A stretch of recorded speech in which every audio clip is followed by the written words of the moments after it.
Madam ఇప్పుడు అదే అంటున్నారుగా జగన్మోహన్ రెడ్డి పాస్బుక్ల మీద ఫోటో వేసుకున్నారు గట్ట అది land titling act. Jaganmohan Reddy మీ భూములు లాగేసుకుంటున్నాడు అని చెప్పి ఆ రోజు మేము వస్తే రద్దు చేస్తామన్నారు. కానీ వీళ్ళ రద్దు చేశామని చెప్తున్నారు. కానీ రీసెంట్గానే భూ భూ రీసర్వే అని చెప్పి ఒక పథకం వచ్చింది. పేరు ఇది మార్చారు ఏంటంట? అంత పేరు. అసలు ల్యాండ్ టైటిలింగ్ యాక్ట్ అనేది రాష్ట్ర ప్రభుత్వం తీసుకొచ్చింది కాదండి.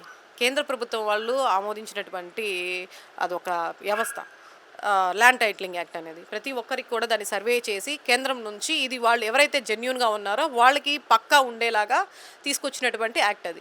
దీన్ని ఏం చేశారు ప్రజల దగ్గర నుంచి జగన్మోహన్ రెడ్డి గారు అంటే ఇక్కడ రాష్ట్ర ప్రభుత్వాన్ని జగన్మోహన్ రెడ్డి ముఖ్యమంత్రిగా ఉన్నప్పుడు ఆయన ఒక బొమ్మని ఆ పాస్‌బుక్‌ల మీద ఉండేసరికి ప్రజల్లో ఒక విధమైనటువంటి వాళ్ళు ఒక విధమైనటువంటి ఆలోచనలోకి వెళ్ళే విధంగా, వాళ్ళు ఏదో ఒక భయాందోళనకి గురయ్యే విధంగా, మా ఆస్తులన్నీ కూడా ప్రభుత్వానికి వెళ్ళిపోతాయేమో, జగన్మోహన్ రెడ్డి గారు తీసేసుకుంటున్నారేమో, అది అధికారులు చేసినటువంటి తప్పును కూడా వీళ్ళు ఉపయోగించుకొని చేస్తున్నటువంటి పరిస్థితి ఇది.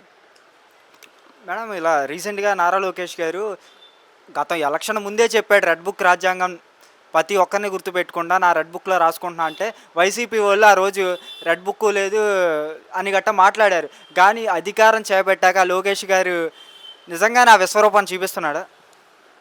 జగన్మోహన్ రెడ్డి గారు గతంలో రెడ్ బుక్ రాజ్యాంగం ఇప్పుడు ఎవరైతే లోకేష్ గారు కాలర్ ఎగరేసి మరి అది ఏదో గొప్ప ఒక రాజ్యాంగం అంటే ఆయన అమలుపరిచిన రాజ్యాంగం కాబట్టి ఆయన గొప్పగానే చెప్పుకుంటారు అనుకోండి. ఇదే రెడ్ బుక్ రాజ్యాంగం జగన్మోహన్ రెడ్డి గారు కనుక గతంలో అమలుపరిచి ఉంటే ఈ పాటికి అది వేరే విధంగా ఉండేది.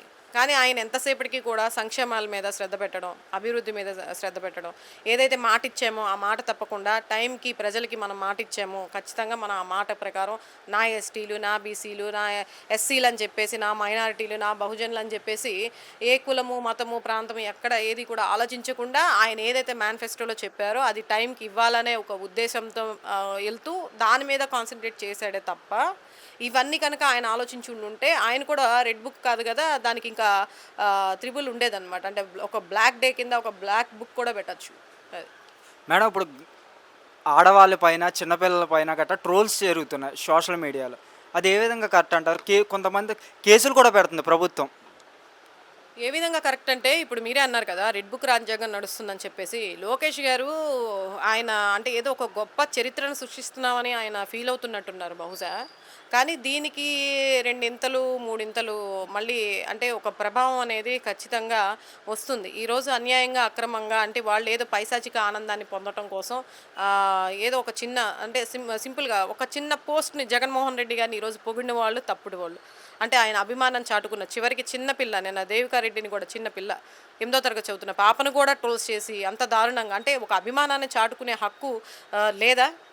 ఈ విధంగా ఉన్నటువంటి వాళ్ళని ట్రోల్స్ చేయటము, వాళ్ళంతట వాళ్ళు మానసికంగా కుంగిపోయే విధంగా వాళ్ళని చాలా నయవంచనకి గురి చేయడము, ఈ రకమైనటువంటి రాజ్యాంగాన్ని నడుపుతూ ఉన్నారు. కేసులు పెట్టడము, వాళ్ళని మానసికంగా ఏదన్నా మాట్లాడితే వాళ్ళని మళ్ళీ ముందుకొచ్చి మాట్లాడనివ్వకుండా చేయడము, వాళ్ళ మీద రకరకాలుగా అక్రమ కేసులు పెట్టడం, వాళ్ళని ఇబ్బంది పెట్టడం, వాళ్ళ కుటుంబ సభ్యులను ఇబ్బంది పెట్టడం.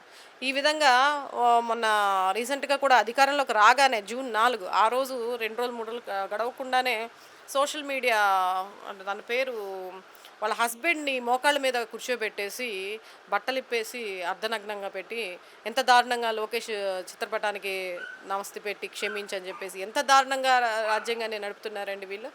ఎక్కడ పాటిస్తున్నారు?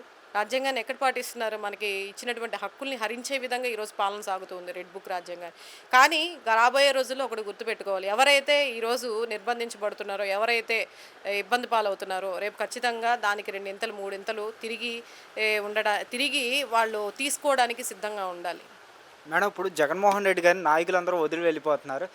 వదిలి వెళ్ళిన నాయకులు కొంతమంది ఇంకా ఇప్పుడు వాసిరెడ్డి పద్మ గారే ఉన్నారు. వాసిరెడ్డి పద్మ గారు ఎంపీ గోరంట్ల మాధవ్ గారిపై కేసు ఫైల్ చేశారు. అది ఏ విధంగా మీరు అనుకుంటున్నారు? అలాంటి వాళ్ళ గురించి మాట్లాడడం అయితే నాకైతే ఇష్టం లేదండి.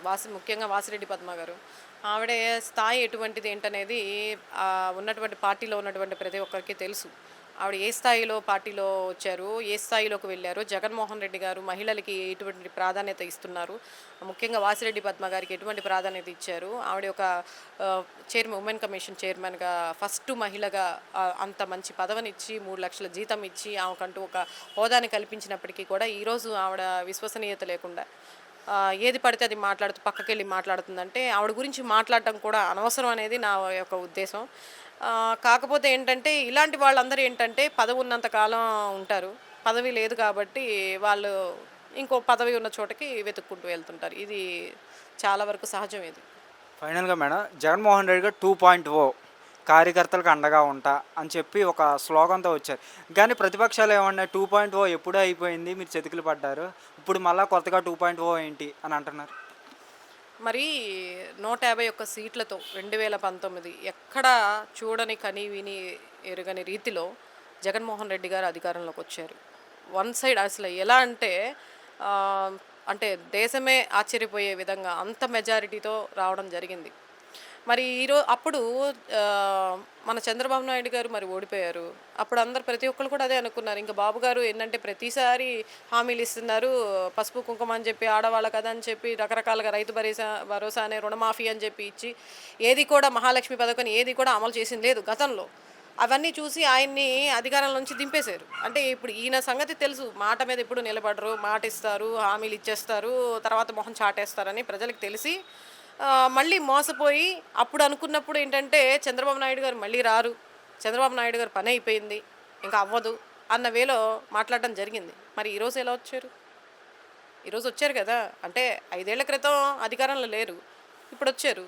జగన్మోహన్ రెడ్డి గారు ఇప్పుడు అంతా అయిపోయిందని చెప్పేసి మాట్లాడుతున్నారు. చూడండి, రాబోయే రోజుల్లో చూడండి ఎలా ఉంటుందో. ఇప్పుడు మీరొచ్చిన 9 నెలలకే ప్రజలందరూ కూడా మీ పార్టీలో ఉన్నవాళ్ళు, మీ అభిమానులే ఈరోజు బయటకొచ్చి ఇది చెత్త ప్రభుత్వం, ముంచే ప్రభుత్వం అని చెప్పేసి మాట్లాడుతూ ఉన్నారు.